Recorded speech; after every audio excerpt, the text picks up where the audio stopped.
Marc, chapitre 12. Jésus se mit ensuite à leur parler en parabole. Un homme planta une vigne.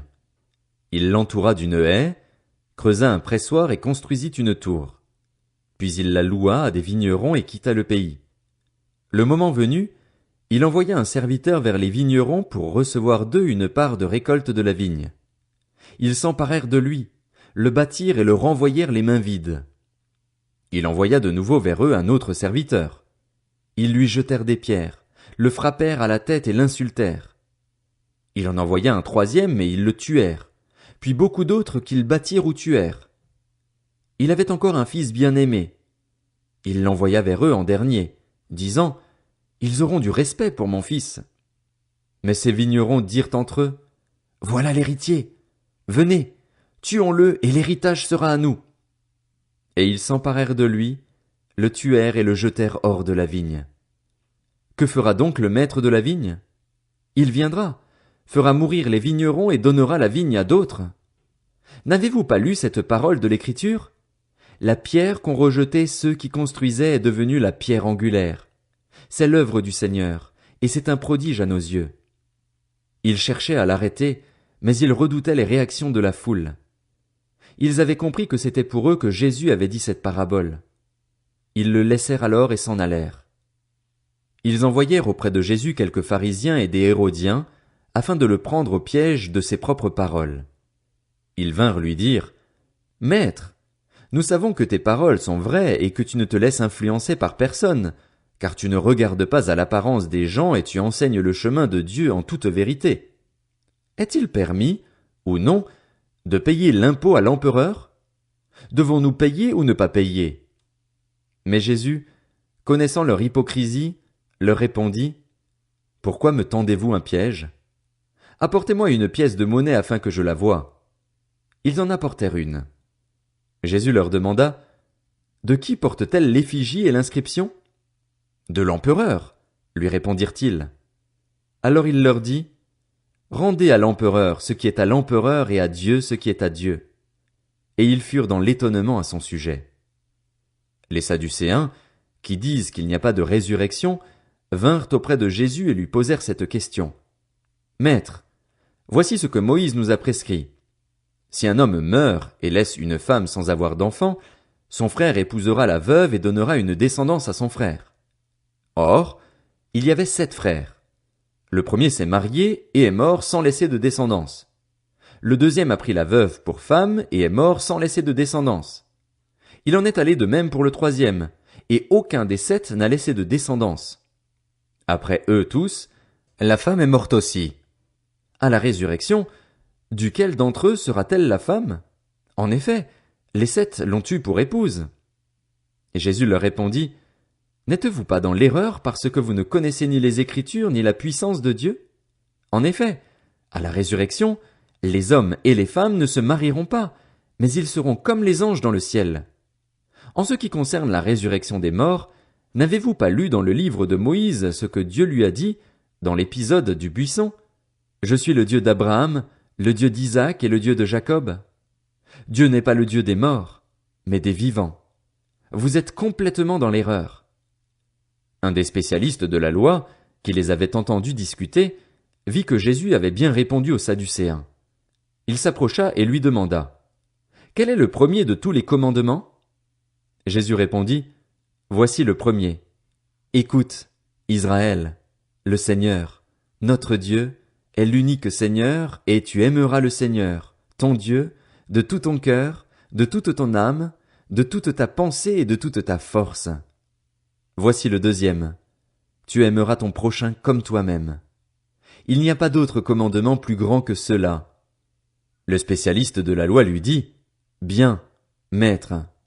Tu as dit avec vérité que Dieu est unique, qu'il n'y en a pas d'autre que lui et que l'aimer de tout son cœur, de toute son intelligence, de toute son âme et de toute sa force, et aimer son prochain comme soi-même, c'est plus que tous les holocaustes et tous les sacrifices. » Voyant qu'il avait répondu avec intelligence, Jésus lui dit, « Tu n'es pas loin du royaume de Dieu. » Personne n'osa plus lui poser de questions.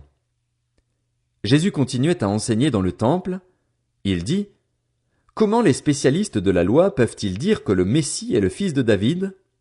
En effet, David lui-même, animé par l'Esprit Saint, a dit: Le Seigneur a dit à mon Seigneur, Assieds-toi à ma droite jusqu'à ce que j'aie fait de tes ennemis ton marchepied. David lui-même l'appelle Seigneur. Comment peut-il donc être son fils? Et une grande foule l'écoutait avec plaisir. Il leur disait dans son enseignement: Attention aux spécialistes de la loi qui aiment se promener en longue robe et être salués sur les places publiques. Ils recherchent les sièges d'honneur dans les synagogues et les meilleures places dans les festins.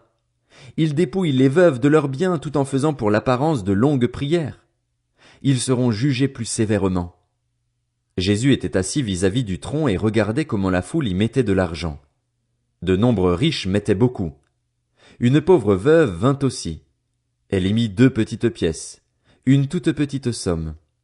Alors Jésus appela ses disciples et leur dit: Je vous le dis en vérité, cette pauvre veuve a donné plus que tous ceux qui ont mis dans le tronc, car tous ont pris de leur superflu pour mettre dans le tronc, tandis qu'elle, elle a mis de son nécessaire, tout ce qu'elle possédait, tout ce qu'elle avait pour vivre.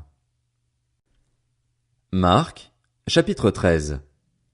Lorsque Jésus sortit du temple, un de ses disciples lui dit: Maître, regarde, quelle pierre et quelle construction! Jésus lui répondit: Vois-tu ces grandes constructions?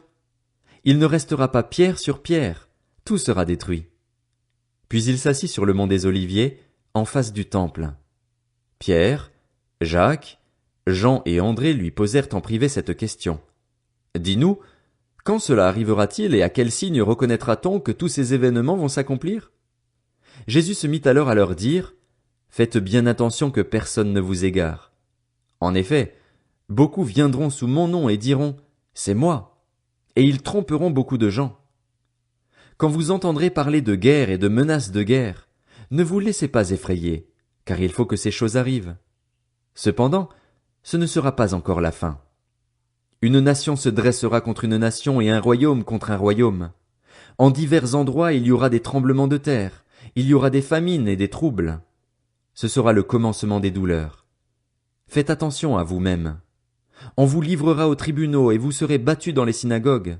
Vous comparaîtrez devant des gouverneurs et devant des rois à cause de moi pour leur apporter votre témoignage.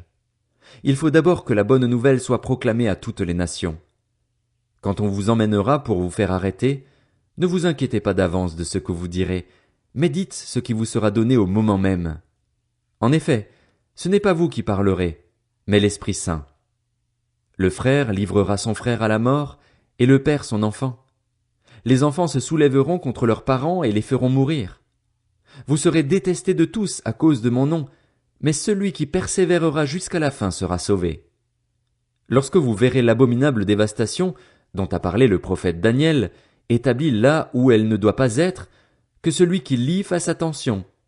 Alors, que ceux qui seront en Judée s'enfuient dans les montagnes, que celui qui sera sur le toit ne descende pas et n'entre pas dans sa maison pour prendre quelque chose, et que celui qui sera dans les champs ne retourne pas en arrière pour prendre son manteau.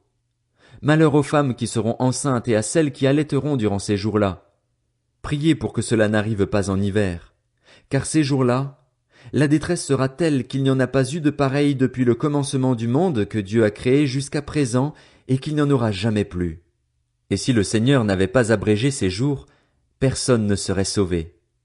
Mais il les a abrégés à cause des élus, de ceux qu'il a choisis. Si quelqu'un vous dit alors: Le Messie est ici, ou il est là, ne le croyez pas, car de prétendus Messies et de prétendus prophètes surgiront. Ils feront des prodiges et des signes miraculeux pour tromper, si c'était possible, même ceux qui ont été choisis. Soyez sur vos gardes. Je vous ai tout annoncé d'avance. Mais ces jours-là, après ce temps de détresse, le soleil s'obscurcira, la lune ne donnera plus sa lumière, les étoiles tomberont du ciel et les puissances célestes seront ébranlées. Alors on verra le Fils de l'homme venir sur les nuées avec beaucoup de puissance et de gloire. Il enverra ses anges et rassemblera ceux qu'il a choisis des 4 coins du monde, de l'extrémité de la terre jusqu'à l'extrémité du ciel. Tirez instruction de la parabole du figuier. Dès que ses branches deviennent tendres et que les feuilles poussent, vous savez que l'été est proche. De même, quand vous verrez ces choses arriver, sachez que le Fils de l'homme est proche, qu'il est à la porte. Je vous le dis en vérité, cette génération ne passera pas avant que tout cela n'arrive. Le ciel et la terre passeront, mais mes paroles ne passeront pas. Quant au jour et à l'heure, personne ne les connaît, pas même les anges dans le ciel ni le Fils. Le Père seul les connaît. Faites bien attention, restez en éveil et priez, car vous ignorez quand ce temps viendra. Cela se passera comme pour un homme qui part en voyage. Il laisse sa maison, remet l'autorité à ses serviteurs, indique à chacun son travail et ordonne au portier de rester éveillé. Restez donc vigilants, car vous ne savez pas quand viendra le maître de la maison. Le soir, ou au milieu de la nuit, ou au chant du coq, ou le matin. Qu'il ne vous trouve pas endormis quand il arrivera tout à coup. Ce que je vous dis, je le dis à tous, restez vigilants. Marc, chapitre 14. La fête de la Pâque et des pains sans levain devait avoir lieu 2 jours après. Les chefs des prêtres et les spécialistes de la loi cherchaient les moyens d'arrêter Jésus par ruse et de le faire mourir. Ils se disaient en effet, que ce ne soit pas pendant la fête, afin qu'il n'y ait pas d'agitation parmi le peuple. Comme Jésus était à Béthanie, dans la maison de Simon le lépreux, une femme entra pendant qu'il se trouvait à table. Elle tenait un vase qui contenait un parfum de nard pur très cher. Elle brisa le vase et versa le parfum sur la tête de Jésus. Quelques-uns exprimèrent leur indignation entre eux. À quoi bon gaspiller ce parfum? On aurait pu le vendre plus de 300 pièces d'argent et les donner aux pauvres. Et ils s'irritaient contre cette femme. Mais Jésus dit, laissez-la. Pourquoi lui faites-vous de la peine? Elle a fait une bonne action envers moi. En effet, vous avez toujours les pauvres avec vous et vous pouvez leur faire du bien quand vous le voulez, mais vous ne m'aurez pas toujours. Elle a fait ce qu'elle a pu, elle a d'avance parfumé mon corps pour l'ensevelissement. Je vous le dis en vérité, partout où cette bonne nouvelle sera proclamée, dans le monde entier, on racontera aussi en souvenir de cette femme ce qu'elle a fait. Judas l'Iscariote, l'un des 12, alla vers les chefs des prêtres afin de leur livrer Jésus. Ils se réjouirent en l'entendant et promirent de lui donner de l'argent. Quant à Judas, il se mit à chercher une occasion favorable pour le trahir. Le premier jour des pains sans levain, où l'on sacrifiait l'agneau pascal, les disciples de Jésus lui dirent, « Où veux-tu que nous allions te préparer le repas de la Pâque ?» Il envoya 2 de ses disciples et leur dit, « Allez à la ville, vous rencontrerez un homme qui porte une cruche d'eau. Suivez-le. Là où il entrera, dites au propriétaire de la maison, « Le maître dit, où est la salle où je mangerai la Pâque avec mes disciples ?» Alors il vous montrera une grande chambre à l'étage, aménagée et toute prête. C'est là que vous nous préparerez la Pâque. Ses disciples partirent, arrivèrent à la ville et trouvèrent tout comme il le leur avait dit, et ils préparèrent la Pâque. Le soir venu, il s'y rendit avec les 12. Pendant qu'ils étaient à table et qu'ils mangeaient, Jésus dit, « Je vous le dis en vérité, l'un de vous, qui mange avec moi, me trahira. » Ils devinrent tout tristes et lui dirent l'un après l'autre, « Est-ce moi ?» Il leur répondit, « C'est l'un des 12, celui qui met la main dans le plat avec moi. Le Fils de l'homme s'en va conformément à ce qui est écrit à son sujet, mais malheur à l'homme par qui le Fils de l'homme est trahi. Mieux vaudrait pour cet homme qu'il ne soit pas né. » Pendant qu'ils mangeaient, Jésus prit du pain et, après avoir prononcé la prière de bénédiction, il le rompit et le leur donna en disant, « Prenez, mangez, ceci est mon corps. » Il prit ensuite une coupe et, après avoir remercié Dieu, il la leur donna et ils en burent tous. Il leur dit, « Ceci est mon sang, le sang de la nouvelle alliance, qui est versé pour beaucoup. Je vous le dis en vérité, je ne boirai plus jamais du fruit de la vigne, jusqu'au jour où je le boirai nouveau dans le royaume de Dieu. » Après avoir chanté les psaumes, ils se rendirent au mont des Oliviers. Jésus leur dit, « Vous trébucherez tous, cette nuit, à cause de moi, car il est écrit, « Je frapperai le berger, et les brebis seront dispersées. » Mais, après ma résurrection, je vous précéderai en Galilée. Pierre lui dit, « Même si tous trébuchent, ce ne sera pas mon cas. » Jésus lui dit, « Je te le dis en vérité, aujourd'hui, cette nuit même, avant que le coq chante 2 fois, toi, tu me renieras 3 fois. » Mais Pierre reprit plus fortement, « Même s'il me faut mourir avec toi, Je ne te renierai pas. Et tous dirent la même chose. Ils se rendirent ensuite dans un endroit appelé Gethsémane, et Jésus dit à ses disciples, Asseyez-vous ici pendant que je prierai. Il prit avec lui Pierre, Jacques et Jean, et il commença à être saisi de frayeur et d'angoisse. Il leur dit, Mon âme est triste à en mourir. Restez ici, éveillés. Puis il avança de quelques pas, se jeta contre terre et pria que, si cela était possible, cette heure s'éloigne de lui. Il disait, Abba, Père, tout est possible. Éloigne de moi cette coupe. Toutefois, non pas ce que je veux, mais ce que tu veux. Il vint vers les disciples, qu'il trouva endormis, et il dit à Pierre, Simon, tu dors, tu n'as pas pu rester réveillé une seule heure. Restez vigilants et priez pour ne pas céder à la tentation. L'esprit est bien disposé, mais par nature l'homme est faible. Il s'éloigna de nouveau et fit la même prière. Il revint et les trouva encore endormis, car ils avaient les paupières lourdes. Ils ne surent que lui répondre. Il revint pour la 3e fois et leur dit, Vous dormez maintenant et vous vous reposez. C'est assez. L'heure est venue. Voici que le Fils de l'homme est livré entre les mains des pécheurs. Levez-vous, allons-y. Celui qui me trahit s'approche. Il parlait encore quand soudain arriva Judas, l'un des 12, avec une foule armée d'épées et de bâtons envoyés par les chefs des prêtres, par les spécialistes de la loi et par les anciens. Celui qui le trahissait leur avait donné ce signe, L'homme auquel je donnerai un baiser, c'est lui. Arrêtez-le et emmenez-le sous bonne garde.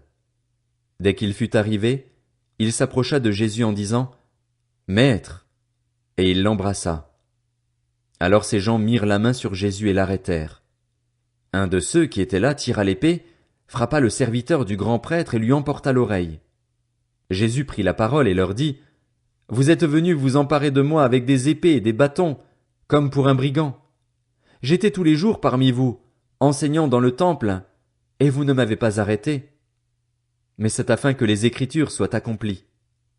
Alors tous l'abandonnèrent et prirent la fuite. Un jeune homme le suivait, habillé d'un simple drap. On l'attrapa, mais il lâcha le drap et se sauva tout nu.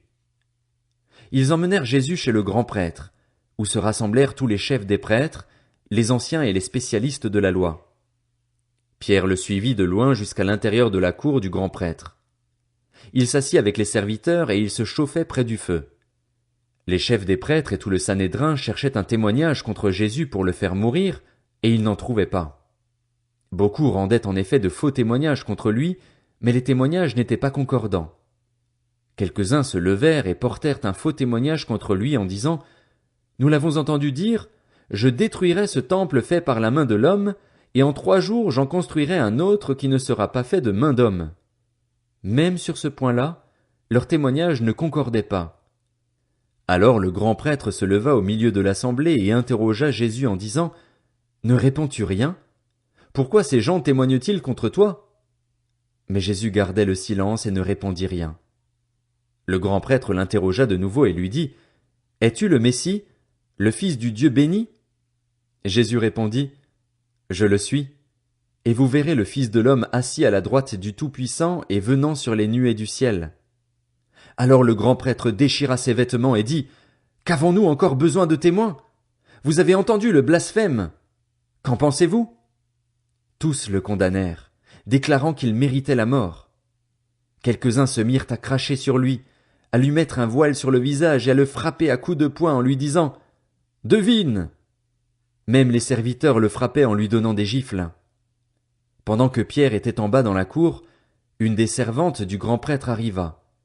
Elle vit Pierre qui se chauffait, le regarda et lui dit « Toi aussi, tu étais avec Jésus de Nazareth. » Il le nia en disant « Je ne sais ni ne comprends ce que tu veux dire. » Puis il sortit pour aller dans le vestibule. Alors un coq chanta.